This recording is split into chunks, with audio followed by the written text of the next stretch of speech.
Yeah. What's up, everybody? I'm Morgan Robinson. This is Coming to the Mic, and I have my guest today, Gabe Kaspar. I think that's me. That's him. That sounds right. I cannot be sure. How are you? I'm doing great. You're doing great. Gabe's been one of my favorite people in comedy. Oh, shut up. He really is. And then he left me. He went to Austin. I mean, I didn't do that specifically to spite you. You did. It felt like you did. That was weird. You did a set once, and then you were like, how did I do? And then I just got in my car and drove all the way to Austin. See? I can't. I was like, I can't watch this anymore. I can't do it. But I'm glad you moved on to Austin. Bigger and better things? Yeah. Different things. Different things? Yeah. It's been really weird, being born and raised Amarillo, and then going to Austin. I felt kind of like a caveman there. And so seeing all the weird... Caveman. Yeah. Even like when I was talking about like Waymos last night, like seeing those self-driving taxis, I was like, so they're everywhere? That's all they do? I've never seen one. Really? Mm-mm. You know what's crazy? When I first visited Austin, I went to like the downtown area, and the first time I ever saw a Waymo, it crashed into a bus. Really? It like T-boned a bus. And I was like, oh my God, is that guy okay? And they're like, there's nobody in there.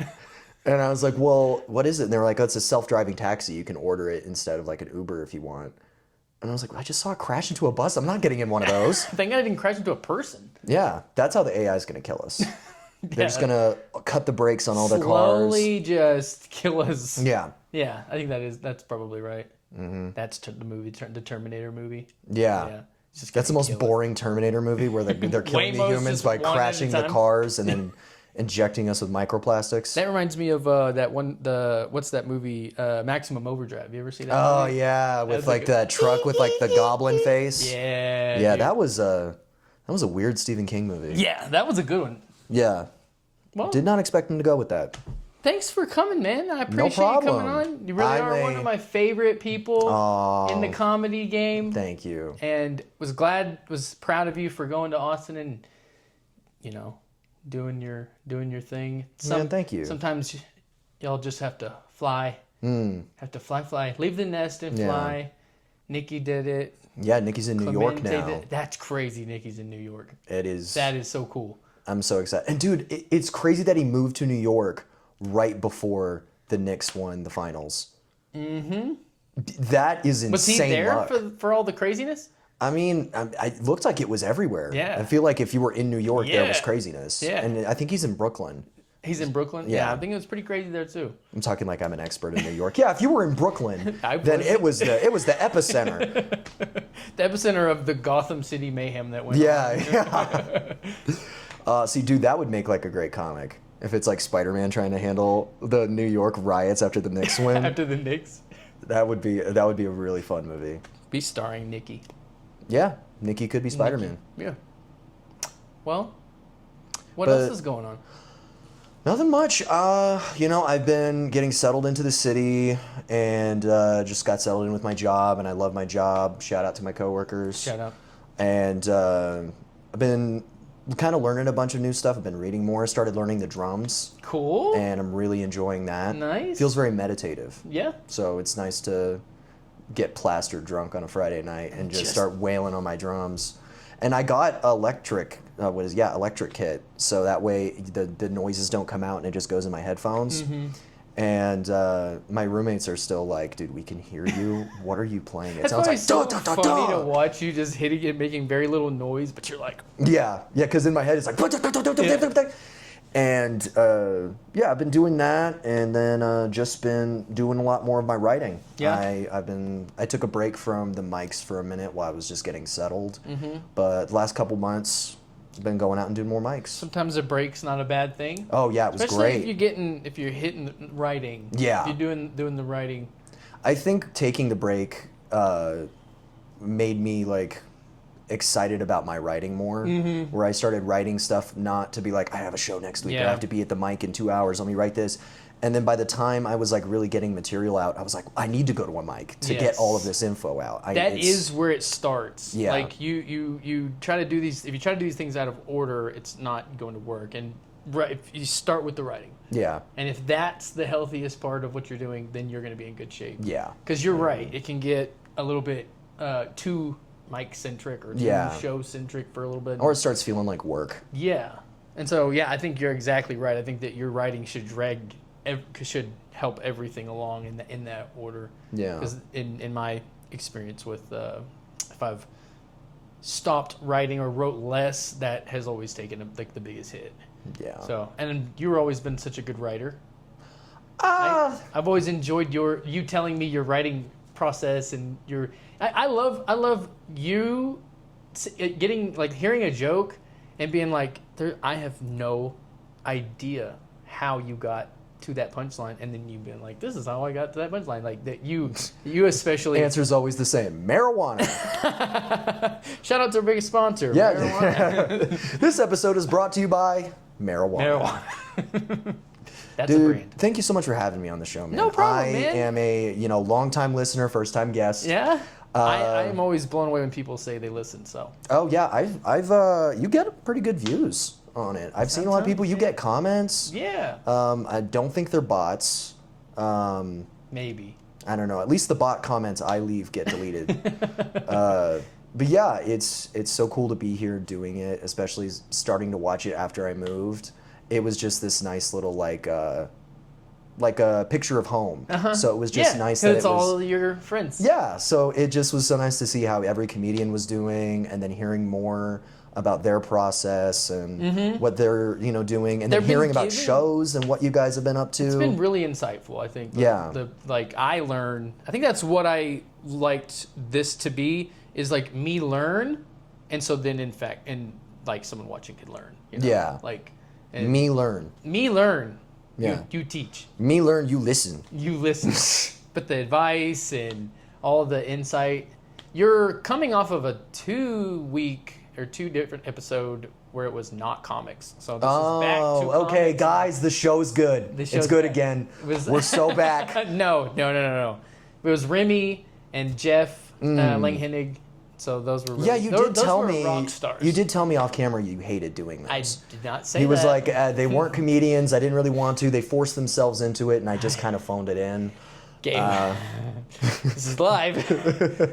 Yeah, who cares? If it's live, but it's also the truth. And then, speaking of which, you did tell me that you hate any guest that doesn't come by bringing you a gift. So I brought you a gift. Oh, no way. Yes, I've been going around and giving all the comedians fun little gifts from Austin. I just thought I was the only one that didn't get a gift. No, it had to be here. It had to be live on camera. So I figured with you doing the podcast and starting to get out there a little bit, I think you needed something to commemorate it. So I got you a hat that says "Kinda Famous." Oh, man, thank you. Figured it was the best gift for somebody who doesn't even wear hats. I don't wear hats. Yeah, but I thought it was cool because it looks like the font of your poster. Thank you, man. I appreciate it. Of course, man. Am I kind of famous? Maybe. Depends on how you define famous. Kind of. Now, see, this is going to be funny now if you just incorporate it into your set, because then when people watch it, they're going to think you have an ego. I'm thinking about shifting to the ego, Morgan, because I'm the opposite of that now. You're too humble. I'm just like too self-deprecating. I think I'm gonna just start doing what's the I can't remember the character. What, like Jesselneck would be one. Yeah. Just like Jesselneck or like Tosh. It's just like very confident. Tosh, that'd be a good one. I think I'm gonna go into that phase maybe. Yeah. But thanks for the gift. I appreciate it. Of course. Very nice. It was so nice giving the gifts to all the comedians, and then some of them were like fun little sweet sincere ones, and then some of them were really good gag gifts. So it's been fun. And you were coming off of, this was perfect time to get you on because you're coming off of the show last night. Yeah, we did Butler's last night. It was a great show. Kevin did great. Yeah. Kevin Mason, Zay. That was my first time seeing his. Zay. Yeah, it was my first time seeing his material, and he's very good. Yes, Zay's become he's one of us now. Yeah, he's very good. And he loves writing jokes. Yeah, he reminds me of you in that sense. Right. Not that everybody likes writing jokes, but he just, like me, he's really likes the to learn about the intricacies of it, and likes to like. One of our favorite guys is Mark Norman, because he does put so much content out there that shows you how he gets to writing the jokes that he writes. Yeah, Mark Norman is really a good one to follow if you're interested in like the writing process. He put one out, a full hour documentary that was leading up to his special, and how he was like, he sold out 10 shows, because there were some makeup shows at the Addison Improv, which is the first comedy club I ever went to a long time ago, Addison Improv in Dallas. And he did 10 sold out shows, and just showed where he was working out the hour every time. And he was like talking about where it did work and didn't work. And at the end was just like, he was just writing notes and taking stuff out and putting stuff in. And it was just very insightful. I feel like that's one of the most fun things about doing it. I like the experimentation and being able to go like, this worked, this didn't, or this joke should go before this one. I think whenever you start doing longer sets that are like 10, 15 minutes, you start getting a gauge of what like rhythm is. And you start going like, okay, how can I keep the laughs consistent here? If I get a big laugh here, that might kill it towards the end if I do too big of a good joke at the very beginning. Yeah. And understanding the tempo of it. Yeah. So Zay Varela, he's good. He was great. We had Colin Robinson, always great. Our very own El He's a Jefe. legend for a reason. He's a legend. Yep. Our very own Monopoly man. And then you. Yeah. And you did. It's like that you were like, Zay just crushed it. Kevin Mason, top of his game. The best. We got Colin. Colin did a backflip on stage. I couldn't imagine a better comedian. Oh, and you were there. And then Gabe. Anyways. Enough about the show. Yeah. No, you did fantastic. And you were there. Okay, that's the end. We're done. I was recording you, and it was you did awesome. Yeah, I was so glad that we recorded that set. It was all new stuff.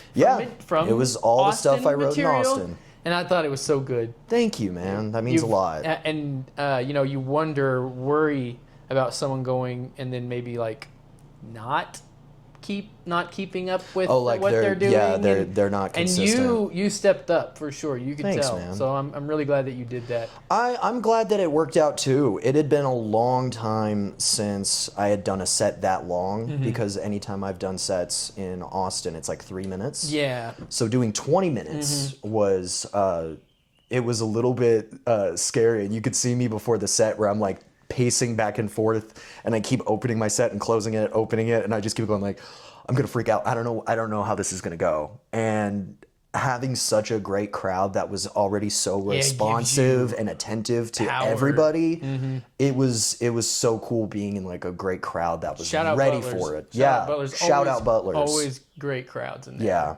Butler's, I think, is one of my favorite venues here. I think it's tied for my favorite with Bomb City Vodka. Yes, both very good. Because Bomb City Vodka kind of counts as 2 venues, if you count the side room and then the upstairs. I've never done the upstairs. Anytime we do shows in the winter, I believe, is when they put us upstairs. I've been up there. They have like it's like a game room. Yeah. That one, like how we were talking earlier about Butler's is a great place to encourage crowd work. Doing the upstairs is good for that because it feels very like close up to you. Yeah. So I hope they do that again, the upstairs. It's a good place. Yeah, that is a good idea. I think they have been getting such big crowds. I don't know how many people it holds up there. Not as much as the side room, I can imagine. I think there's a tighter limit. But you did great. You had your great new material. I thought you did your interactions, which I loved, and that's a great place to have interactions with the crowd. Yeah, and I liked that I left space for my crowd work in this set to make it a part of the joke instead of just going like, I'm just going to do a break and just talk to the crowd, because I felt like we were already getting that from Kevin. And so it's like, I think when you have somebody who's already crushing crowd work and talking to everybody, I think another person trying to chime in. See, that's where your brain's working, like where it's the autism. Where I wouldn't have even thought about that, but that is true. Like you look at it from like a broad show, not just your set, where it's like, okay, we're getting this from Kevin, we're getting this from Zay, we're getting this from Colin. And that was... Yeah, I saw Colin do his Macarena joke. And Yeah. I was like, I have to cut 5 minutes. I'm talking about the Macarena. I can't do my this. Macarena bits. It's word for word. Did he steal this from me? Colin does steal jokes. Yeah, iconically, Colin will steal a joke. If you've heard a Colin joke and you thought, oh my God, that was so funny, he stole it. He stole it. He stole it from Gabe. No. No? No, I think he steals it from Kevin. That's why he changes his accent a lot. That's And you're why like, Colin, I don't think That's why you Colin sound and like Kevin's that. material is so similar. Yeah. That's why he'll be in the middle of a set going, you married? Are you married? That is what he does. Yeah. But Kevin makes it work. I think Kevin, his crowd work is just so fun to watch because he finds a way to turn like such simple concepts of just crowd work. Because I think I get sick of watching it, especially like on the internet of crowd work, where there's people that are going like, where are the couples? You a couple? How long you been together? Oh, Yeah. man, you're together that long? That's Yeah. crazy. You guys having Which sex? is like as a guy who does that a lot, that's like the very low-hanging fruit. Yeah, and so I get so sick of seeing it. But Kevin will just add this like cartoonish, like over dramatized like description of sex in front of And them. he never seems to hit a lull. Yeah. He never seems to go, all right, what next? He just, Yeah. his brain just keeps going. Kevin is somebody who just has the raw talent. Yeah. Like Kevin can just go up and do the set. He doesn't have to like sit and overthink about like all those like things. I think I get jealous of that. I do too. Because I'm like, I have to think about momentum. I have to think about when I'm going to do the crowd work. I have to think about if this is going to work. 8 mics a month, and he doesn't have to like sit there and write for 2 Yeah, he hours can a do day. one 30-minute set a year, and he'll have the entire room like crying, laughing. And I don't know what it is. Shout out Kevin. I need to get him on the show. Oh yeah, I dude, haven't had Kevin him would on. be I fun talked to on him about here. it yesterday, so Oh yeah, you did. You did. I said, come on with it. You said that to Kevin? Yeah. How did he respond? He didn't like it. He said, I don't like you. That makes sense. I felt like that maybe doing that on Juneteenth is not necessarily appropriate. Yeah, that's true. Did I hear any Juneteenth joke last night? But Kevin did them. And I let him do them out of respect. I'm not going to appropriate Juneteenth jokes. Yep, It's not my place. I'm a colonizer. no, it's not. Juneteenth was that, I was expecting a lot of Juneteenth jokes. I was expecting more Pride Month jokes, to be honest. Yeah, and we did hear some of those. We heard like 2. Yeah. And I think I still have like this change of perspective from like Austin, because I think a lot of the times when I go to the mics, it'll be like I'll have to watch like 5 comedians doing the lowest hanging fruit possible. So they'll be like, it's Pride Month, Yeah. LGB whatever, and then there's no real joke. Yeah. And that's the thing that bums me out about it, is it's drawn in all of the Kill Tony crowd. So it's everybody trying to do like the most like schlocky non-jokes that are just real fast, and then just in all shock value with like no actual like joke in there. So then it just bums you out because you're just like, when is the comedy going to start? Because all I'm seeing is people just being mean and rude. Yeah. And you doing the shorter sets, like you said, and you coming back, I didn't think about that. In Amarillo, you get a little bit better opportunity to be on stage for 10 to 15 minutes if you want. But if you're at a mic where there's very strict rules about how long you can go up, you might that I could see how like you're getting used to being up there for 3 minutes, 5 minutes. Yeah, probably. I think the most I've done there is 5 minutes. Yeah, and then so now you're thinking, oh, I got to do 25 minutes. Yeah, in Amarillo, and it's like that. Yeah, I never thought about like you'd have to. That would be at the new muscle that you'd have to work out. If you started in Austin and that's the only place you did it, you'd have to really start to. I don't know. I guess you just have to work that muscle on your own, or go outside of the city. I wonder if that was what Zay's experience was. Yeah, that is kind of what he said. Was that it was a very, like you said, Kill Tony. Everyone's trying to get on Kill Tony, so that shapes what your set looks like, and it shapes your comedy. So Zay, I think he said he didn't use any of his stuff that he had wrote there. Really? Yeah, that he felt like the stuff he wrote when he got to Amarillo was the stuff that he really liked. That's so interesting. Because he was he was doing the rooms that were kind of. I feel like you're still being like yourself. Yeah, I don't really think I saw much of a difference in my Amarillo and my Austin material. He also started there. Yeah, he had no experience prior.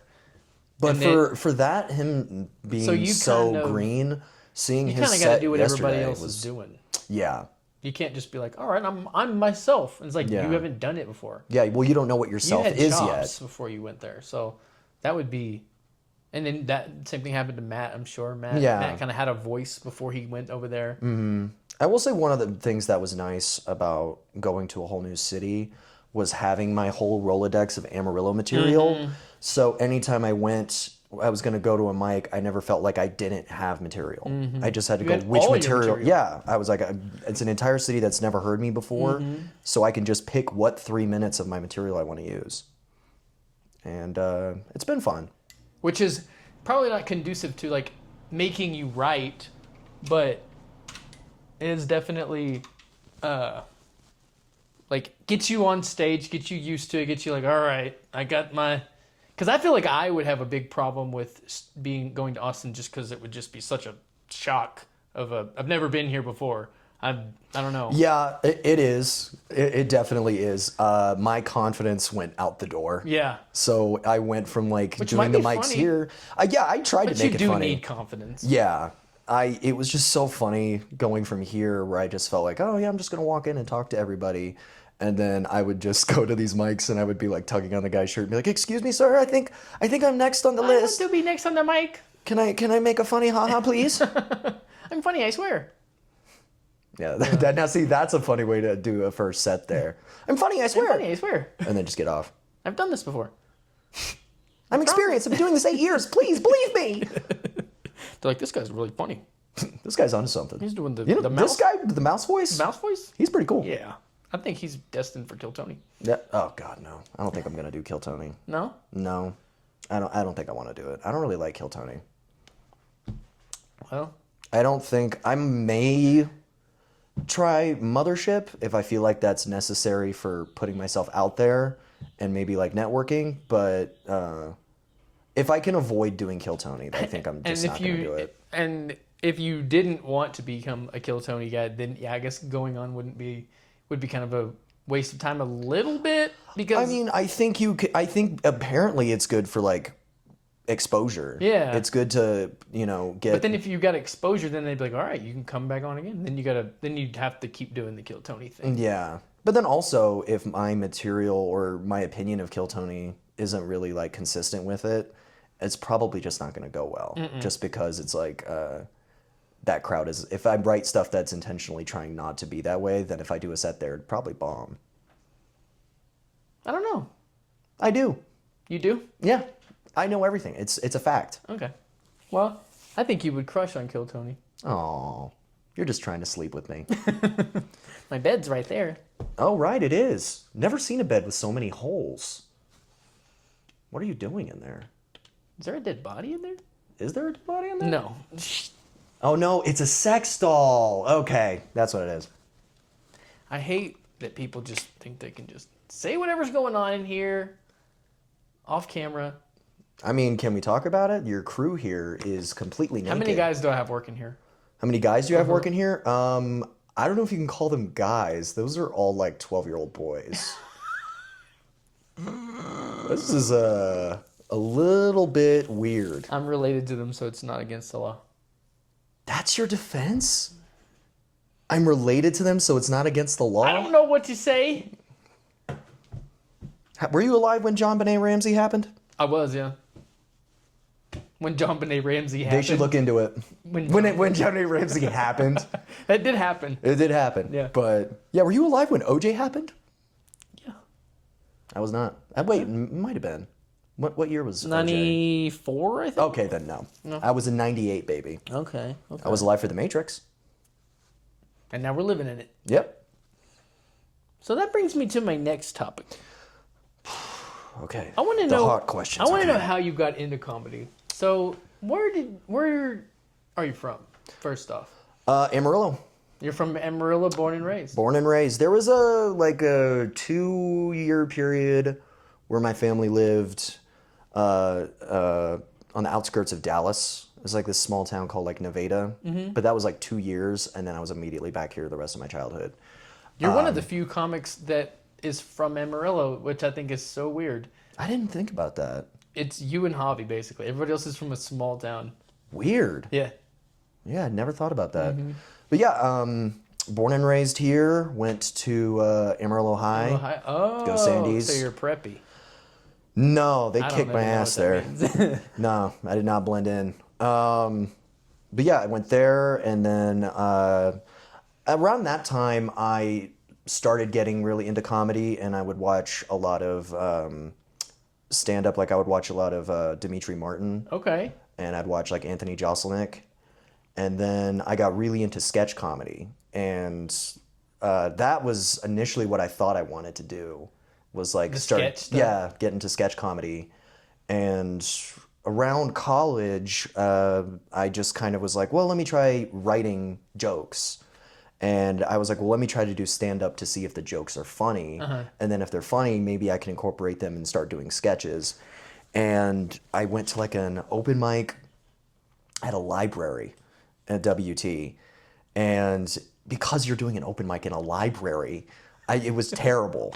I'm like, yeah, I know. And they were like, shh. And I'm like, well, I'm trying to joke about my butt right now. I want them to be loud. Yeah, and they need to be laughing, but it was so weird. And then one of the people that was there was like, hey, you should go to the 806 if you're trying to do comedy. That's where the comedians the WT go. library. Yeah, not the they're like, hey man, maybe don't do that here. And yeah, I went to 806, and my first mic I was there, that was when Matt was performing, and Colin was there, and Saul. Okay. And Skylar Potter. And Skylar. Yeah, shout out Skylar. Shout out Skylar. I haven't heard from him in a minute. But they were doing it there, and so I was like, oh, there's already comedians. That's actually, at the time I was thinking that just wasn't a thing in Amarillo. So seeing like already a group of comedians there, it just made me so excited. And then from there I was like, I gotta try writing jokes and get it going. But yeah, my early stand-up was not good. That was probably really encouraging for you to have some like base of comedians already there. Yeah, and I think it really taught me one of these lessons where I think one of the best things about comedy is to have a community when you're doing it. Oh yes. Because if it feels like you're by yourself, you're gonna get this like weird lack of like a feedback loop. Yeah. And you need to find that community. Yeah. And then it makes you better because like so many times like some of my best jokes have happened whenever I've been like trying to pitch them to like Colin or Matt, and then we just riff on it for like 5 minutes, and then all of a sudden this little like one-liner joke is now a whole bit, and it's perfect. Yeah. So yeah, I think coming in at that community was just one of the best things that got me going so early on. 806 was the beginning. That's what that means. The coffee? Oh, okay. That's the open. These are all open. Oh, mics. and I guess that's Circus Room. This is the back alley. The trailer. What's the wrestler one? That's Bliss 66. That used to be Leftwoods. You've been there. Yeah, I've been there, but why is it wrestling? It's a kind of a Latino themed bar now. Oh, So that's a luchador. Okay. That's a luchador. I didn't know it was a racist thing. Sorry. Javi always puts a luchador on the flyer that he makes, and so. Oh, so you're blaming Javi for that? Yes. That Okay. is, and that's actually Larry. That's actually Larry? Yeah. No way. No, it's not him. But Damn, he you got me. loves whenever I tell people that it's him because he loves that. Okay, but let the record show that is not Larry. Nope. So if anybody tells you that's it, and Larry keeps trying to lie about it, don't let him. And what's that one? Crack and Crab. There I'm it assuming. is. Colin's baby. Yeah, one of my favorite mics, and then You got to come to that Yeah. Wednesday. and that going to that mic was always so great because it made me realize how much I love hosting. And Great, you're a great host. oh, thank you. Shut up. You did that for a long time. Yeah, and I really liked hosting at open mics because it felt like being able to interact with like newer comedians or being able to like do crowd work in between and try to be like, okay, well, how can I keep the energy up? Yeah. And what order should people get to go in? Yeah, you do learn a lot of muscles Yeah. in one doing that. Yeah. And so the 806, that's where I got I started too. I used to go when y'all would go. You had much longer hair, and We don't talk about that. We don't talk about that time. I used to look like Lord Farquaad. It was not a good look. It was a good look. No, I looked like somebody trying to LARP as like Ben Franklin. It was terrible. My forehead had never been bigger. I don't know what had got in my head. Seeing you in my mind's eye and you saying the Ben Franklin thing, that's fucking hilarious.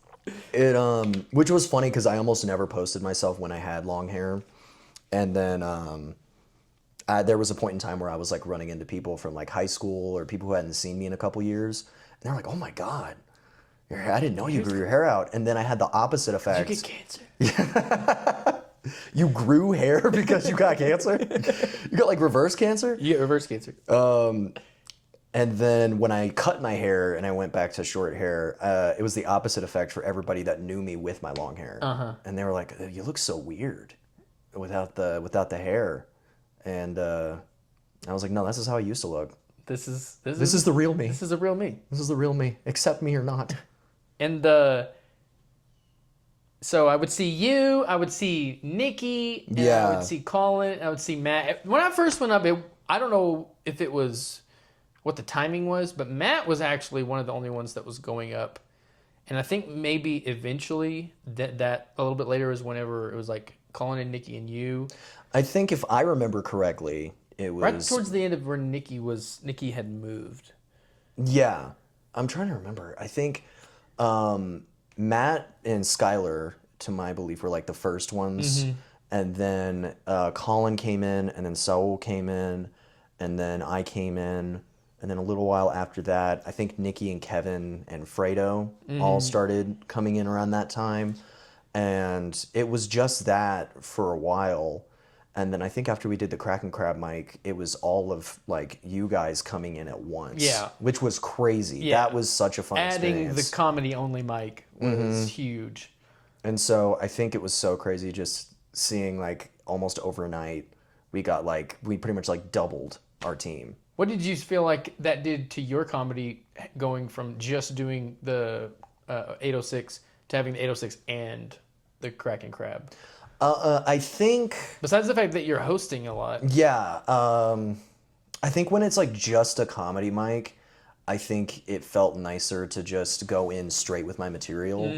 Because anytime I did 806, I felt pressured to talk about like the poets being there or trying to like relate, and because people are there for different reasons. They're there for like, oh, I'm there to read a poem, or I'm there to see my friend play a crappy song on their guitar. It felt like I had to win the crowd over, but doing it where it was just a comedy open mic and you knew that if they weren't there to eat food and they were there to watch it, so it felt like you could just jump right in. Yeah, like a true comedy like what it should mic. be. Yeah. And that was Colin's brainchild, correct? To get the Kraken. How did we get the Kraken Crab? I don't think I can remember. And it was probably just Colin reaching out for a mic, and he got it. And he did that one bi-weekly, and that was. Do you remember like when the first time you went up, how nervous you were? The first time you ever did open mic? Yeah. I was, and I still have the video of my first mic. You do? Yeah, and it was so... if I had figured out how to make that into like a character or like a way to like perform it that way, I think it would have worked.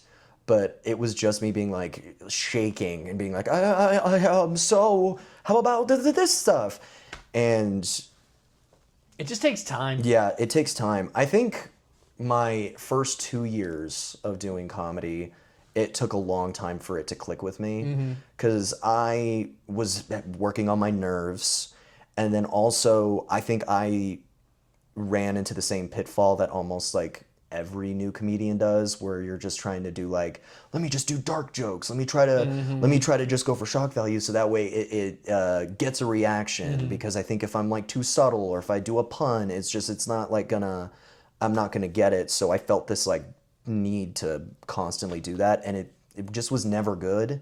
And then once I kind of kept hitting my head against the wall with it, I was like, let me just try writing something I like. Yeah. And just try doing it that way, and then I started developing my voice then. That's a truly liberating like time in being a comedian, was whenever you like realize that like you can just like be yourself, basically.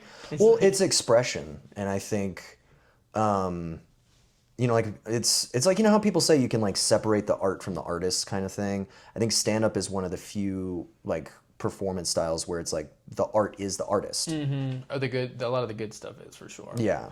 So I think once you learn, it's like comedy becomes you trying to pitch your sense of humor to a crowd of like, I find this funny, and I'm going to convince you to find it funny. We talk about this a lot, where like what you're not trying to look at a crowd and go, what do they find funny, and tell that joke. Yeah. No, you tell your joke, what you think is funny, and then shape your voice that way, and tell them, and then like get them on board with you, not trying to pander to them and kind of conform. I think once you realize you're supposed to be entertaining them, so I think when you're like, well, let me try to give them what they want, it never works, because it doesn't feel like it's you. It just feels like you're kind of like, it feels like AI generating something. Yeah. Where it just like, it doesn't really feel like there's personality if you're just trying to pander. And then I also think when you think about it from being in an audience's perspective, if I'm watching a comedian that's like trying to just tell me what I should be laughing at, or try to do the like lowest common denominator stuff, it's never as funny. But whenever a comedian is so unique and they share this like sense of humor, you feel like you're looking inside their brain. Yeah, and so it's like, oh my gosh, and you do relate to that. Yeah, it's just like that's some of the funniest humor. Like whenever something that's like typically like too embarrassing to tell, that you may have like a thought or something and turn that into a joke, and that's the stuff that makes me crack up. Yeah, I think once you realize it's something that where you feel vulnerable, because you're like, if I don't get a laugh, this and this, and then you embrace that vulnerable side of just like, well, if it's gonna be all eyes on me, or it's like they're really paying attention to what I have to say, then why don't I just try to talk about it in my own way? For sure. And I think 2 years, you talked about 2 years. I'm a little over 2 years. I do think that there was like a comfortability and like a corner that I rounded 2 years in. It was just like, okay, I'm starting to kind of see this in it's not as fuzzy as it was. All the numbers are they're starting to align. And you talked about having like dealing with your nerves big time. Do you think that you like had a like higher level of nerves than like a normal person, or normal? Because I feel like I was like, that was a big thing that I had to get over, was the nerves of going up. I don't know. It felt weird because my nerves, I would feel like writing my jokes in my room before I even got to the set. And I think it's just, I'm a person who's super prone to anxiety. So I freak out for almost anything. So that already just kind of made it difficult. And then I think I was nervous too when I was trying to figure out what kind of material I was wanting to do. So I would even think like, okay, I'm not even worried so much about like, will this or will this not get a laugh? It's more like, am I going to like this joke? Which is, yes, when you get to that freedom, that's great. Yeah. Because when first starting, not along with me being terrified to go up there, I did feel like when I was like writing something, I was like, I can write about anything. And it was too daunting of a task to write. It felt like it was a daunting task to write a joke. But it was like, but then when you start doing it and you start finding out what works, and then you like your voice, and it's just like, it's not near like we talked earlier about all the choices that you have. You kind of narrows them down a little bit, you know? I think one of the things that helped me the most when it came to like trying to figure out what my writing is, or trying to be like, how do I just sit down and like write a joke?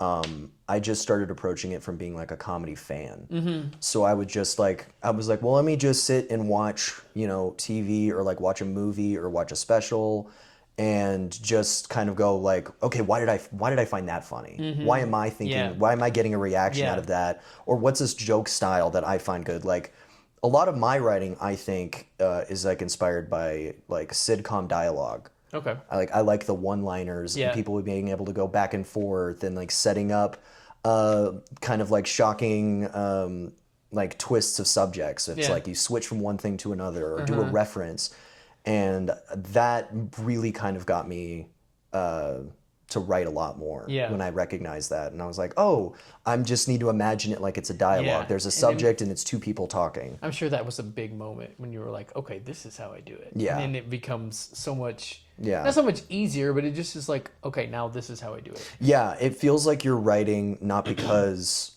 you're like, I have to contribute to this thing and it has to be good. It feels more like you're a fan sharing your fandom with people. And you're like, oh, I think this sort of thing is so funny. Let me show you what I mean. Yeah. This sort of joke is funny. And then when people laugh, it just feels so good.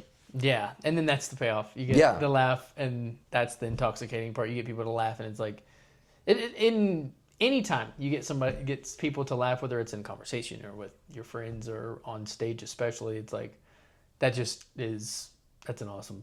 Yeah. I guess that's why we do this. Yeah. And you know what? You're right. I hadn't thought about it. I don't know why I do it up until this point. And like, you know what? You've summed it up perfectly. The laughs. You're saying they were laughing. Hold on. Is this? Hold on. Hang on. Hold on. I get a pause. I have to call my therapist. So yeah, it's I think you had mentioned that you liked you would like watch like Judd Apatow movies. Yeah. And that would be, and that makes a lot of sense. You're talking about like you like sitcom humor, and like that's because what I'll do a lot of times is I'll watch like a special, and it's like that's probably that helps too. But it's like if you find out what your true voice is, then you can probably cut to the chase a little bit more. Yeah, and I also think like when you're trying to think about writing jokes, I think especially early on, it's easy to think of like, well, when I want to study comedy, I'm just going to watch stand-up and see how stand-up jokes work. But then I just started getting fascinated with like comedy movies and especially sketch comedy. Which is a great way to come up with a unique voice, because to make it in this business, to actually make it, you need to be unique. Yeah. And maybe that's why you will make it and have a Netflix special one day. Whoa! Well, because pump the brakes because you have figured out your unique lane. Yeah. I don't know. You know what's crazy about that? Thing that everybody else is doing. True. I don't know. My thing about it is I'm not necessarily sure if I want to go that far. I mean, I like doing it, and it would be nice to be in a position if I could like tour, or if I was able to like make a living off of it, or just living on writing. Like even if I just wrote for like shows or like wrote for like stand up. That would be a perfect job for you. Yeah. To write. I don't think I want to be a famous person. Yeah. I don't want to be a famous person. I you hate can to tell say I don't do well in front of cameras. I hate to say it. I don't know if I would want to be famous either. Yeah. It doesn't seem great. I'm kind of famous already. Yeah, you're kind of famous already, and it's already a nightmare for you. I'm already. Yeah, I'm seeing gray hairs popping up already. Don't say that. How much color do you put in there? I don't put any color in it. You sure about that?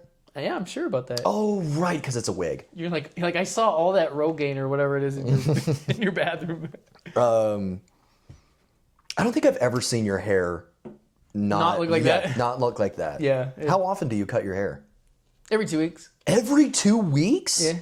Wow. Yeah. So you just keep it consistent. Yeah, it just stays the same. Yeah. I'm like a cartoon character. I was just thinking that. It's like you're like a cartoon character where they've got the same look. And I wear the jeans and then solid shirt every time. That's you look at my closet. You can go look at my closet if you want. Yeah. Just solid shirt, jeans, that's it. Wow. Yeah. That's pretty cool. You're like Peter Griffin. Yeah. So that's how you got into comedy. Mm-hmm. That's your story. That's my testimony. And you come from Amarillo. You come from the WT Library. Yeah, All from the my way- humble beginnings at the WT Library to no. all the way at the top of Butler's in Amarillo. I haven't heard the beginnings of at the library in WT, but Yeah. I'm glad to know that people are starting there. Yeah. You got to 806, and you saw the Crab, and you saw the circus room, and we've had some fun circus rooms. You can call them fun. Yeah. Circus Room does not like me. Yeah. Which is so funny because I thought with the way my material works, I thought they would love me up there. Yeah. And then a guy charged at me on stage. Well, I think I don't think it had anything to do with you. I don't. It was just. You're right. Him yelling in my face. I think and it threatening was, to kick my ass you were had the nothing target. to do with you me. were the target, but I don't think it was because I think he misunderstood you. I don't think that he did a good job of clarifying it, and then sometimes patrons at the circus room are a little belligerent. they start thinking a certain way. It's really hard to get them to change. Yeah. That, and it's kind of just like. Yeah. You know what was funny about that guy was when he ran at me, I had my long hair at the time, and then when I came back to the circus room after I cut my hair, he thought I was a different person. And he watched me do the same set Which over was there. perfect. He probably loved you. Yeah, that's what happened. I did the same set, and then after I got off, he was like, "You're new here. I haven't seen you before. That was good." That proves what I just said exactly. Yeah, that there was just a drunk guy that wanted to fight somebody. Sometimes you catch people at the wrong He's like, time. "I swear to God, if I see somebody that looks like Ben Franklin, I'm gonna lose I it." hate Ben Franklin. And so I hate the $100 bill. I'm gonna beat this guy up. And so next, that was your story. You got to there's so many stories we could tell about Circus Room, but you've done many shows, many shows at various places, all the way to the one you just did, and you crushed. I would say you're at your peak so far. if Oh you ask wow, me. I'm You think- peaking, guys. Would you say you're peaking? I don't even know how peaking would feel. I would hope not. You know, I don't want to peak at 28. Peaking sounds like a sexual term. I don't know. I think it is a sexual term. Peaking. Dude, right now your comedy's so good. You're totally edging, dude. Like, I don't mean peak as the Dude, your future. comedy career and where you're at right now, you're straight gooning it. You're going great. You got a gooner Yeah. type of comedy. Dude, Gooner, I hardly even know her. No, I don't want to say I think this is like my peak, but I do think So far. yeah, I do think my set last night felt like a good summation of my growth. And Yeah. I felt like that was one of the things that made me so proud I of it. felt like that too. And so I think it was one of those things where I think it's starting to click for me now what my voice is. Yeah. So I think it's like almost like an end of one chapter and a start of Yeah. another. And now one. you can go to Austin and take what you've learned. And Yeah. Come back. Just make sure you come back. And Oh, we yeah. Need, we need to come down there, visit you. Yes, you need to come up and visit me. And anybody's in Austin, you can follow me on Instagram, see me up there. Yeah. And but yeah, I'm gonna be What's your visiting pretty Instagram often. handle? It is Ghost of Tex. You almost said gooner. Yeah, I know. It's Gooner Peak. Gooner Peak. Gooner Peak. It's what is it? It's Gooner Peak at edge.com. Gooner Peak Edger. Gooner Peak Edger, yeah. No, say what it is because everybody's going to be searching that now. Yeah, oh Jesus. Or people are gonna make posts and be like, this Gooner Peak Edger guy is crazy. Yeah, it's Ghost of Tex. Ghost of Tex on Instagram. Yes. And I don't even know why I'm holding this. There's no water in it. and Just making it a microphone. Yeah, so very interesting, yes.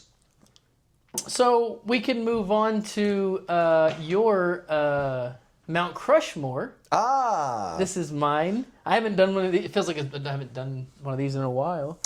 So how about you tell me who your top 4 favorite comedians? You know what's funny? I've been putting so much thought into this. Good. I've been putting so much thought ever since I started watching this and I knew I wanted to be on the show. And my answer has changed so many times. And Good. it probably will Good. change again after this is recorded. Let's see, where do I want to start with? Let's start with the classic, Robin Williams. Robin Williams. Robin very Williams. Some of the best stand-up, some of the best sitcom work, some of the best movies. His improvising is crazy. He really knocked them all out of the park. And the thing that's crazy too is like his stand-up has like a crazy amount of like jokes per minute. Mm-hmm. Like he will just rapid fire I in know a special. some of them off the top of my, just cause from reading books where they give examples. Like he has really good timeless jokes. So Robin Williams, one of the all-time greatest. Yes. Next one, I'll do Norm Macdonald. Norm Macdonald. You know I love Norm Macdonald. That was probably the first comedian I saw where like stand-up like clicked for me, and I understood like what somebody was going for. And he's great at very simple jokes, but then his delivery it's all that's delivery. Yeah, like him doing the more I learn about this Hitler guy, the less I care for him. Like something that's so simple can get like a crazy laugh, and his ability to interview is crazy. Like when he did the Norm Macdonald show, and even his like Netflix show where he was like interviewing people was awesome. Have you seen that? Mm-mm. He has some interesting guests he chooses to put on, and Norm Macdonald is the perfect person to talk to these people. He has M. Night Shyamalan in there. Really? And he was like, yeah, I liked your movies, but what the hell was the last 5 years? Your movies just went to shit. What the honest. hell? Yeah. So funny. And he had Judge Judy on, and that was cool. He had Michael Keaton. Michael Keaton was interesting. And then, dude, his chemistry with David Spade is so good. He had David Spade on, and their back and forth, it's amazing. How many is that? Is that 2? That's 2. That's 2. I'm going to say a third one. I'm going to say it's Larry David. Larry David. That's a new one too. Yeah, Larry David. I'm Especially not familiar with the stand-up of Larry David. Because his stand-up is not that great. Okay. His stand-up is not that great, and it's iconic. He was like iconic at the time in New York for being a guy that would intentionally walk himself off the stage. Yeah. And so comedians would come in to watch and see what he would do. So like if a joke didn't work, he'd be like, you don't know comedy? You don't know what the fuck you're talking about? I'm out of here. And then he would just storm out. And then there would be times where he was the headliner. And then if he didn't, like, he would see the crowd, and if the crowd was just kind of like not listening, or it was just everybody was bombing, he would come up to the mic and he would just go, nah, not tonight. And then he just gets off. Where would he work out? Just like the Cellar and... I don't know exactly where it was. But he was a New York guy? Yeah. And was then he Jerry did... Seinfeld the New York guy as well? To interject? I was just... Yeah. He came up in New York. And then, you know what's crazy was going between Seinfeld and Curb Your Enthusiasm and realizing Which show that... is better? Oh, Curb Your Enthusiasm. Curb Your Enthusiasm makes you realize that Seinfeld is not that great of a show. And that all the things that are great about it are the Larry David stuff. Yeah. And his ability to write like a character that does like very normal everyday scenarios. Yes. But he obsesses about them to an autistic level. That is a good like voice for comedy. Yeah. And that, I could see how that would be really, really insightful. Yeah. Because that's where the funny is. It's like the getting cut off in traffic. And losing your phone and your wallet, and like that's what everyday people deal with and go, and like it sucks, but it's funny ultimately. Yeah. I think my favorite like styles of comedy are people that are able to take normal everyday things and then just put like a silly twist to it. So Larry David. You've got to be the king of that. Yeah. I would say like Norm Macdonald's the king of the stand-up, Robin Williams is the king of the character, and Larry David is the king of the sitcom. King of that. I like how you did come prepared. Yeah. And you have one more. Oh, I do. Right. My fourth, which is the king of sketch, and that's Trevor Moore. Trevor Moore. Trevor Moore. You have to explain to me who Trevor Moore is. Do I have to? No, I'm just kidding. He is a sketch comedian that was in this group in the 2000s called The Whitest Kid You Know. I'm familiar. And Whitest Kid You Know is like one of the most like famous like early YouTube kind of like sketch shows. Yeah, they kind of started all the YouTube comedy stuff. And so that kind of like spawned this like whole like fandom online, especially like when I was like in high school, everybody was like quoting their sketches. And his sketches specifically that he wrote were so like polarly, like they're polar opposites of each other, but they're somehow both equally funny. Like he'll do one that's just like a stupid, dumb poop joke. And it's hilarious, whatever. And then he'll do like a really smart, like political commentary joke. And then that one is super funny. But yeah, watch that. This is an advertisement. Got range. Yeah, this is an advertisement. Watch The Whitest Kid You Know. You're not going to be disappointed. Because I was not. They were off of my radar before you said that. You I need to knew put who 'em that. on. I knew who that was, but Yeah. I need to check them out. And dude, some of his sketches are so amazing. He does one where he's doing like a public service announcement as himself, and he's just going, "Do you know that it's illegal to say I want to kill the president of the United States?" He's like, "But it's okay that I just said it because I'm informing you. that. I'm just telling you that it's very illegal to say I really wish someone out there would kill the president. You see, it's fine for me. You can't I'm do it." informing you. Yeah, but then he goes, "But however, it is legal to say with a mortar launcher because that doesn't mean anything. That's just a separate other set of words. Doesn't mean anything With a mortar launcher. And he goes, also, yes, it's extremely illegal to show a diagram of the White House like this. Completely illegal. You can't do that. And he'll do something like that, and then he'll do, like he did one where it was like a fake ad for Nerf guns.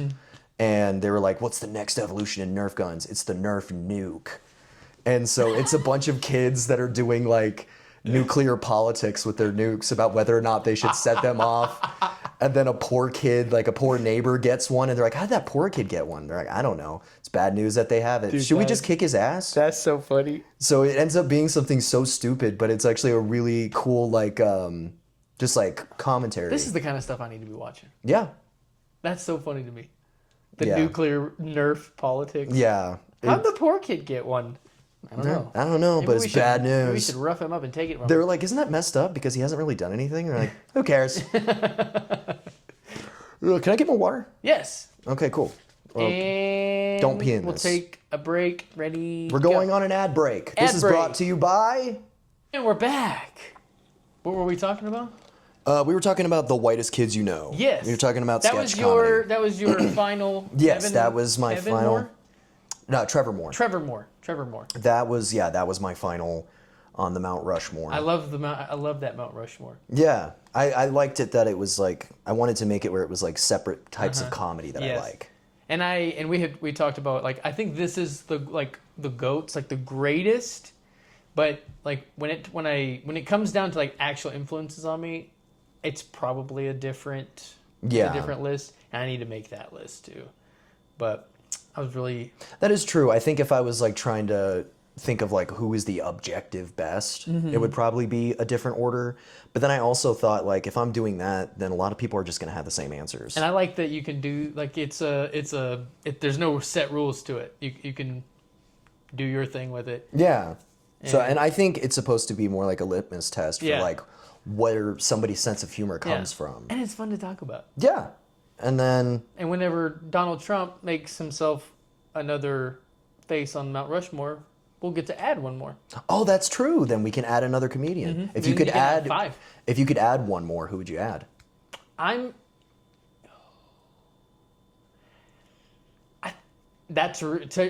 is tough.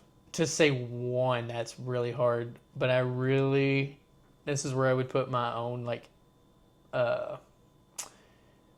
influence aspect on it, but probably Nate Bargatze. Really? Yeah. Interesting. I don't think anybody that I've been more enamored and impressed with, was like wanted to do that more than Nate Bargatze. Yeah. I do a lot of clean stuff. So he's just so impressive to me. I haven't watched a lot of his material, but I His do specials think... are great. They're all on Netflix. And Oh, are they're they? Great. Okay, yeah. I'll try one. I'll try one. I've been told Do you he's pay good for at clean. Spotify? Yeah, I got Spotify. You can listen to you can listen to anybody's comedy album on there too, and that's kind of a cheat sheet or a quick way to, like, you listen to it in the car and listen to it, like, instead of having to sit down and watch the special, which is a better viewing experience. Yeah, and sometimes you don't really. I mean, not a lot of comedians are like doing stuff that you need to see. Yeah, in true. order to do it. And that's how people used to, like, I've comedy albums. There's a Bill Cosby one right there. But jeez, man, he's not on my. I'm doing my best to keep quiet because you got Louis C.K., you got Dave Chappelle, and then you're like Bill Cosby's over there. You know who? What I would add? Jeffrey Epstein. I'm freaking out here. No one's called me out on the Louis C.K. thing. Oh wow. Well, Remy did off camera, but no. Oh, he waited until off camera. Yeah, but no one has been like Louis C.K. really, and I just genuinely think he's the greatest. Like. Regardless of what he has, and maybe he shouldn't be there. Maybe that says something about me. I don't know. But that you're like, God, I love this man. I mean, I don't love this man. I got to do everything he did to a T. No, and he's not even like that big of an influence on me. I just think I've watched. He just had so much. Like the body of work is just so. I think that's why. Strong. I think that's why people really struggled when all that stuff about him came out, because I think he had a genuine appreciation for the way he did his stand-up, because I think he's like Norm Macdonald, where it's less like the joke itself and more the delivery. Mm-hmm. Yeah. And I think that's where a lot of his influence came in. That's what like made him really big originally. And so, and yeah, back to the albums is how people listen to comedy traditionally until recently, when you could watch a special or go to a comedy show and watch it a little bit more accessible. Yeah. There's so I like listening to them. Like it's almost like music. I don't listen to a lot of music. So you don't watch movies, you don't listen to music. No, and those things are not healthy, I know, but that I just don't. Do you just like shut down when you go home? I listen like to music at work, but I don't listen to music any other. And when I work out, I do that. Okay. But other than that, I feel like my time is best served learning.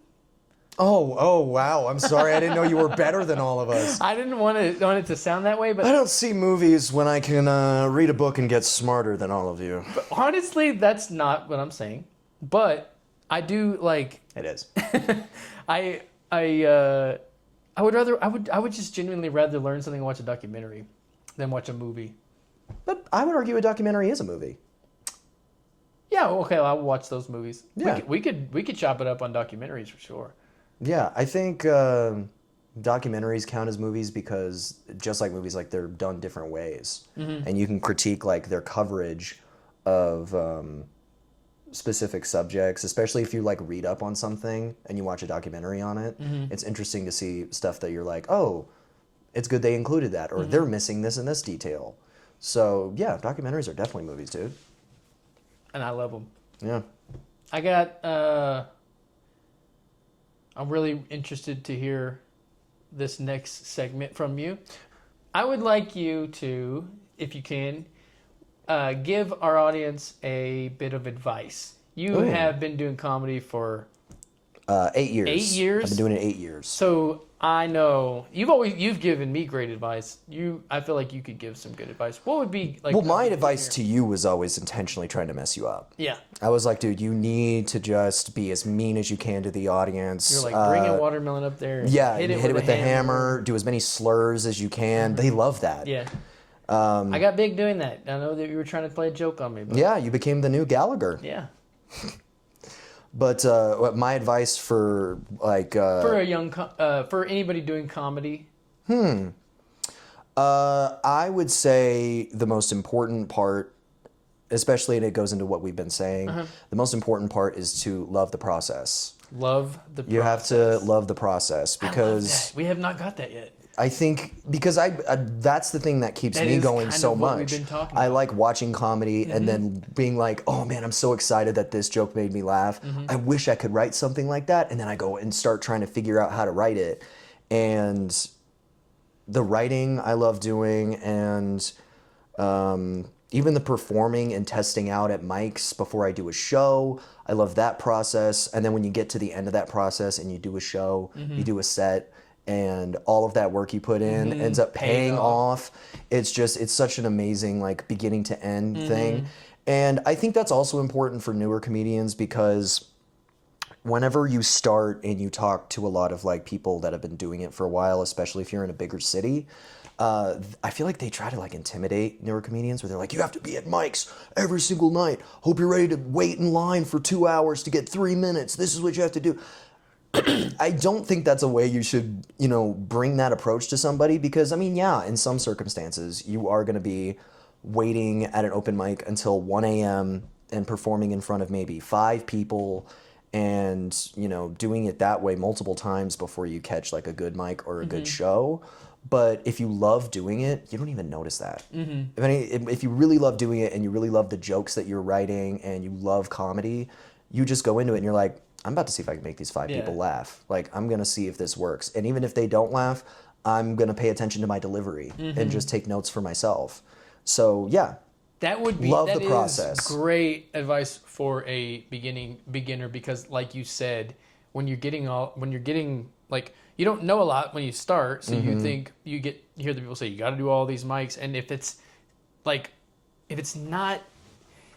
you don't see the payoff in the future, then you go, well, why am I doing this? Yeah. But if you could just give someone that advice, just enjoy the process and teach someone how to do that, because that can be a little bit challenging to get to. Like a lot of the stuff that you've been saying now makes me think like I need to start like enjoying some of the like the nuances of watching some people that have done comedy and enjoying some of the writing process and finding out my own voice and starting from scratch, starting from no joke to a idea to a premise to a joke to a worked out joke to a polished joke to a joke that's ready for a show. Yeah. And it's like if you look at it like that, it's like I don't know if it's like playing a video game, but it's like it's a very something you see in your head where you go, okay, that's the reward. This is the beginning. This is not that hard. This is not that hard. This is not that hard. And if I just keep following that process, and if you love that, then you're never going to go wrong. Yeah, if you have to love the journey as much as the destination. Yes. And I think that is like what leads to a lot of burnout. Is when you're constantly like the only way you're imagining like doing it in your head is like it has to be me in a crowd of 30 people or like 100 people and I'm crushing it, and if you're going to mics and it's just not that, and that's the only way you're picturing it in your head, then you start getting burned out, or like you said, you start doing like, why am I doing this? But if you're just like, dude, I love doing that at a mic. I like hanging out with the comedians and being able to riff with them. Yes. I like being able to test my crowd work in a place with no pressure and, start taking notes and figuring out what works for me. And, or if I see something that makes me inspired to enhance a joke and go and do it, it's just the whole experience is so exciting. That's why I love doing it. Yeah. And not making it feel like something that you have to do. Yeah. Yeah. Yeah. Because I've been getting a little, not burnout, but just like getting to a point where I need some advice like this, where I need to not go to not feel like I have to go to every single mic. Yeah. And, enjoy, not, kind of slipping away from my writing. And that's the... I would say like a little sub advice thing, like a little thing. Let yourself be stumped. If you start with like a premise for a joke and you're just like, I can't get it, I can't figure it out, just leave it alone. It's always going to be there written. And then as you're just going about your day or you're enjoying some kind of comedy thing, you'll have like a riff off of that subject in your head. And then all of a sudden the joke is there. Yeah. And, it's like, because I feel like the best ideas come to you like a flash. Like that. But it's hard. But flashes don't happen to you when you're sitting on the couch with a pen in your hand. So you need to get your mind primed for the flash. That would be a good practice, I think. Yeah. Hanging around comedians is fun. They'll act like a flashbang went off. Somebody says something funny, they're like, hold on. Let me get my phone. I need a notepad. Yeah. That happens all the time. It's like your ears are ringing like I got a new 1 minute. Yeah. Hang on, this is gonna be the best 30 seconds of my entire show. And then you don't write it down and you go, what was that? Oh no. I lost it. I completely lost it. Or mine is I'll write it down and I'm like laughing as I'm writing it down. And then if it's a while before I actually take it to a mic, I'll go back and look at it and I'm like, Was that funny? Yeah, where did What was going on in my head when I thought of that one? I don't do this, but I always thought because that happened to me, a good way to write a joke down would actually be to record what you are thinking, like say it in them, so it kind of puts more inflection and more context That's on smart. it. But I haven't really done that. Sometimes now and then, Colin and I will send like joke ideas to each other to kind of be like, "Hey, do we have notes? What do you think of this?" And we do it as voice notes. So, and sometimes cool. I use that as like a recording thing of just Yeah. like, let me go back and see that voice note. We think of this as such an individual endeavor. I do think we need to make it more of like two people trying to make each other's craft better. and then that goes with what we were saying earlier. I think community is such a big component of it, and I think that's another thing that makes it so much fun. Because if you're writing something and you're like, I think this is funny, but let me talk to a comedian about it. Yeah. And if a comedian thinks it's funny in my voice, or they're able to like do a back and forth with you on it, and then it's like, okay, now the joke is like, now it's gaining traction, and it can go into like a different subject that I hadn't even thought about, and now I've got another thing I can do, and it just kind of snowballs. They might have an immediate thought on it, and it's like, oh yeah, like as soon as they hear it, and you're like, I wasn't thinking about that. And so yeah, I think that's people getting too to themselves about comedy is do you think that in Austin that you have a community like that? No, not necessarily. Because again, I've just pretty much barely been dipping my toes into it. But you still said you send those notes to Colin and Yeah, I still do that with Colin, and then I've started making some friends recently, but they're all super funny people. So I feel like I've gotten that influence of being around people that are really good at being funny or understand like comedy really well. So I do still kind of get that comedy community, but I'm still working on it with like specifically comedians. Shout out to my friends in Austin. Shout out. Because that's. I'm glad that you do have that, because I wonder when. And that's another thing, you don't know what's going on whenever you go over there, but that you might not have a huge group of comic friends because everyone's probably kind of doing their own thing. I don't know. I don't know how. I don't know what it's like over I there. do think people do hang out in groups there. I've seen that. But I think because it's such a big scene, there's multiple groups. It's not necessarily like us, where it's like the comedians are all the comedians like hanging out. So, which is interesting to see. It's cool seeing that, like watching like 3 comedians go up and not knowing them, and then seeing them go to hang out like after, and I'm like, oh, I can see the intersection on their comedy styles. Yeah. I'm like, that makes sense. Yeah, because you're gonna be influenced by who you're around, but your scene is gonna put a pressure on that. The people you're around that you bounce ideas off of is gonna put a pressure on that, and so that's why I wonder about Austin, it being, because you have such a unique style. I don't think you don't fit into that. Yeah, you're Austin right. I'm style. not gonna fit in. They're gonna bully me there. You don't fit into the Austin style, like we had talked about. Yeah, I think Austin is going in a direction where it's going to start being more open to different styles and different approaches, especially since they have a big improv scene there, and I've been catching the improv there. That's cool. So awesome. And then there's this cool place you can go to in Austin called Esther's Folly, and it happens like every week. And it's like their version of Saturday Night Live. Okay. Where they do like topical sketches, and it's this big live show, and they even do like musical numbers, and That's it's cool. crazy good.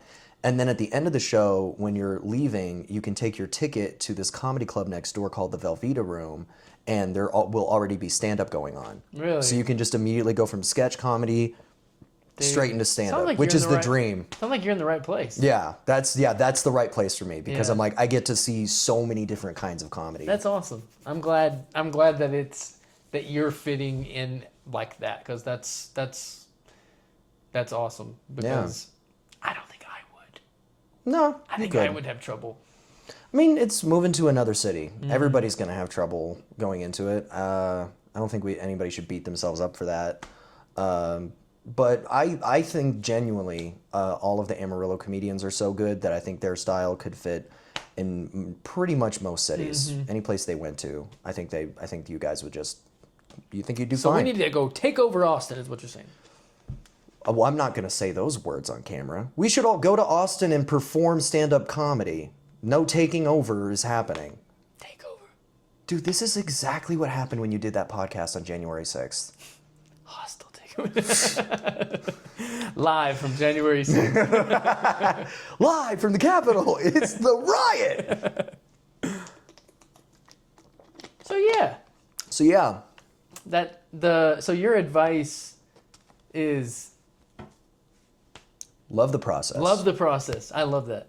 Love the process, because then you'll be happy doing it. And that's the most important thing. Yeah, because is to be happy. You're not doing this for a short time. You got to do it for a long Yeah. time. So What's gonna be conducive to you being able to do it for a long time? Which is really unique to where I'm at right now, which is like I'm getting to the point where it's like it's not like new anymore, and there's like what keeps you going at that point? So I think it's constantly trying to see new voices in comedy. Like I think finding a new stand-up that I haven't seen before, or somebody that's like starting to like catch traction, is always like something that gets me motivated, because I'm like, oh, there's a new voice that does this.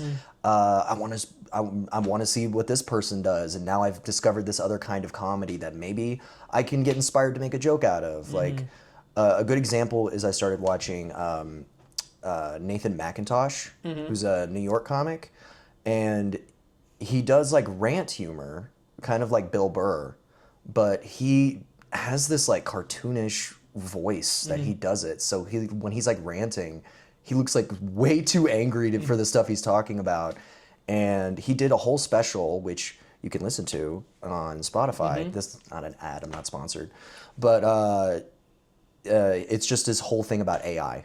He does a whole, I think it's like a 45-minute set that's about AI, and it was so funny.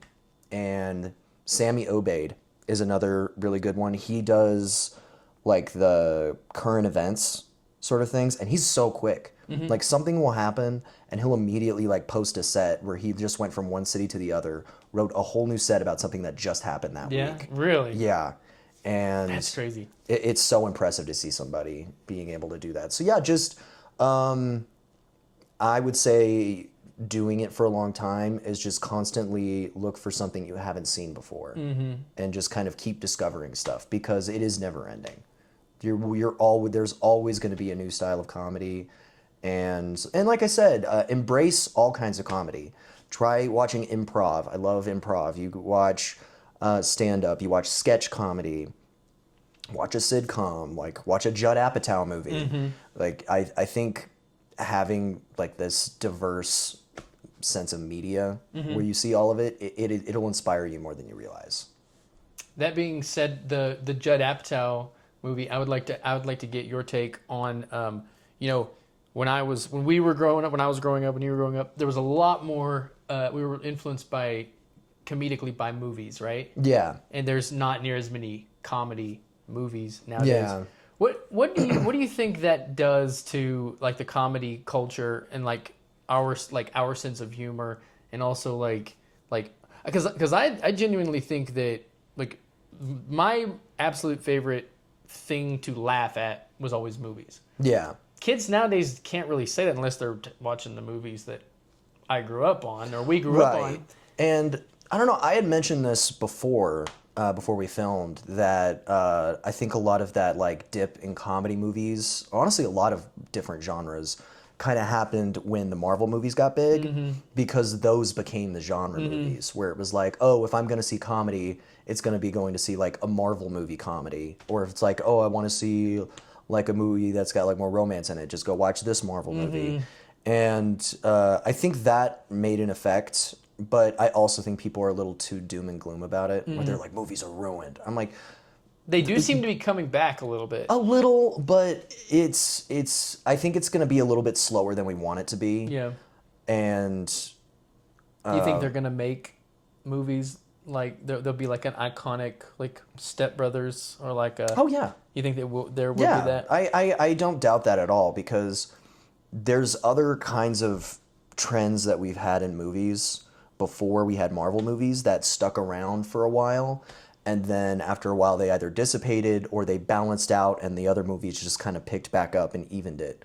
So I think just wait it out. We're already doing great though. Like I said, Obsession like changed like a lot of people's ideas about horror. So I feel like horror is about to make a huge comeback. Mm-hmm.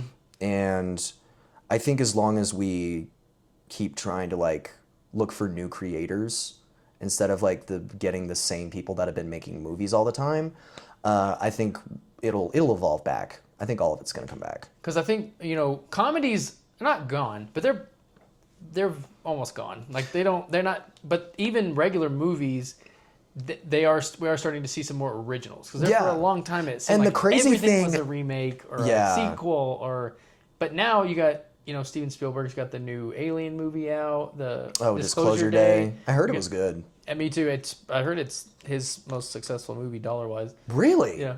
And interesting. And like you said, Obsession, that was an original. Yeah, but the thing with Obsession that does bring up a good point is the biggest horror movies lately, the biggest, most successful horror movies are made by comedians.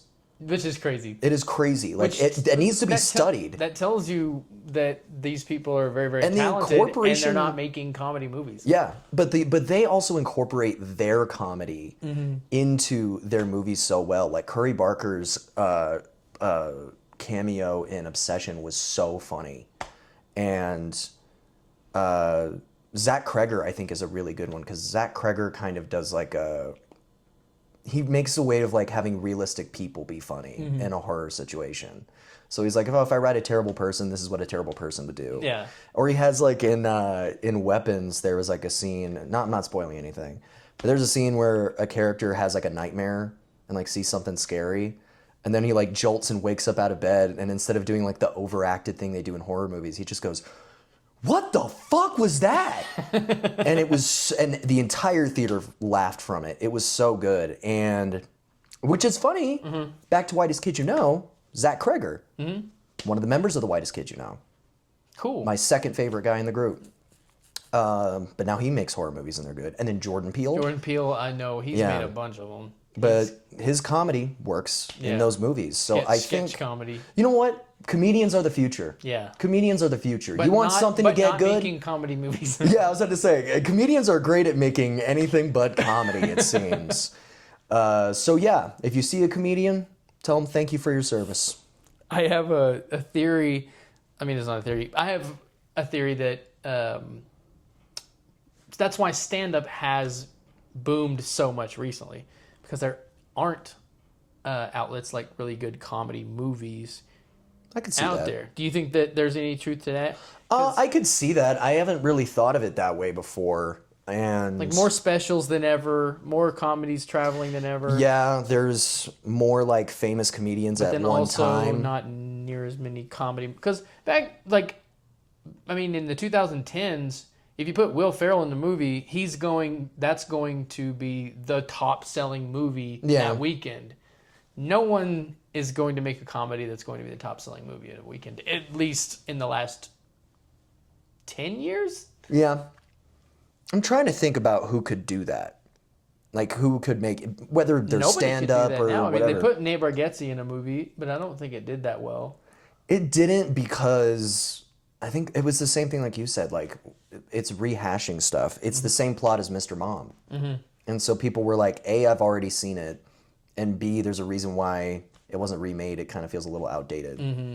Because they treated it like it was this novel concept of like, what? A stay-at-home husband? What is he going to do? How does he know how things work? And it's like, dude, statistically, there are more stay-at-home husbands than there's ever been. That's a pretty normal experience. It's a pretty good movie to make then, because that might be closer to the new norm.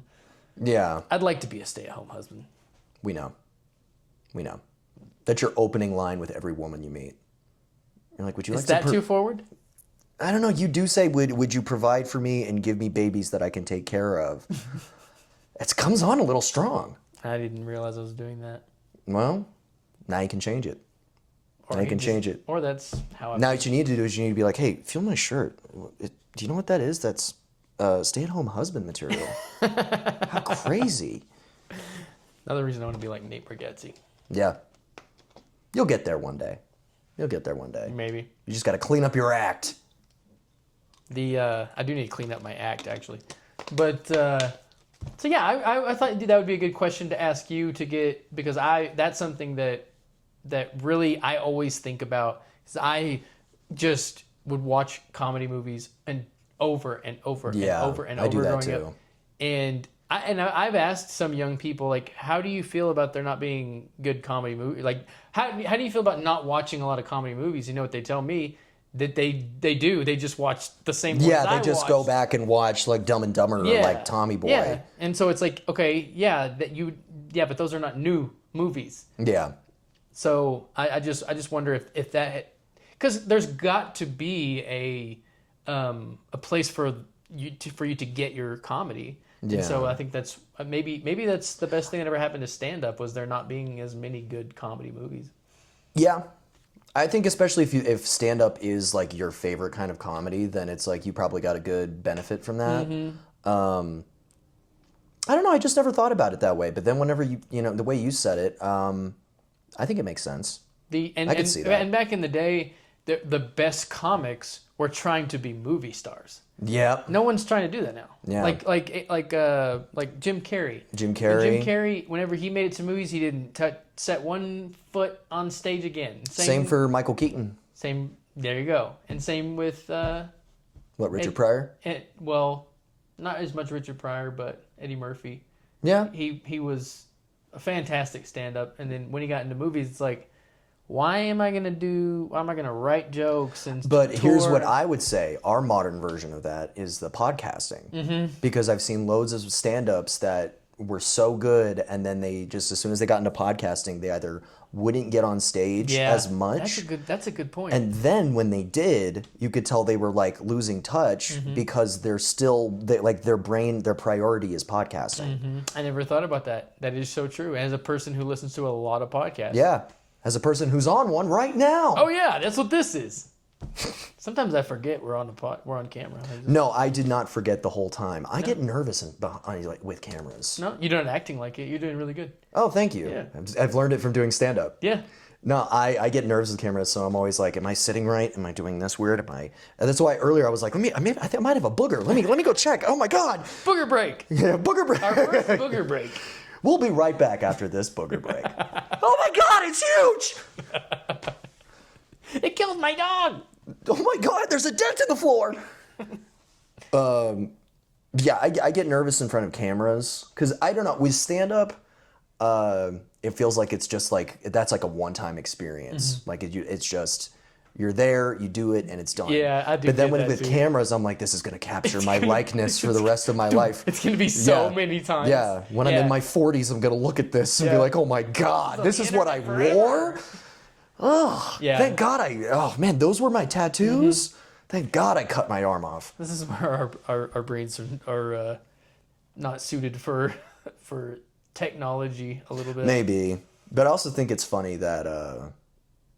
most comedians have that self-consciousness. Mm-hmm. I think it's like such a common thing of like, did I do this joke right? Did I say this and this weird? Like, I think most comedians just have that quality. Yeah, I think that's probably almost a prerequisite. Yeah, a prerequisite to being a comedian is hating yourself. Mm-hmm. A little bit at least. Yeah, if your comedy is not working out for you, and let's do this piece of advice. If your comedy is not working out for you, you don't hate yourself enough. So just hate yourself. Yeah, you need to do 15 reps of crying in the mirror. And I do my reps every day.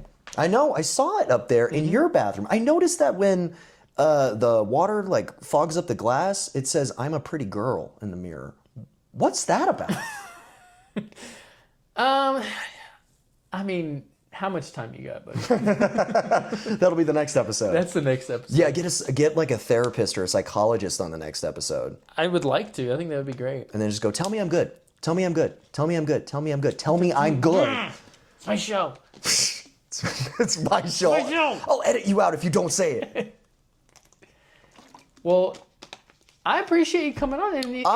Anything else that you think of that you need to tell the world? I just want to say thank you so much for having me on the show. Of course. As a listener, it is crazy that I listen to the show pretty much every time it immediately airs. That's an honor. So really is. it's just so nice, and I'm appreciative that you do it because, like I said, it allows me to just kind of check in on the guys all the time and just see how everything's going. But I guess I want to say the Yellow City comedy scene is so special.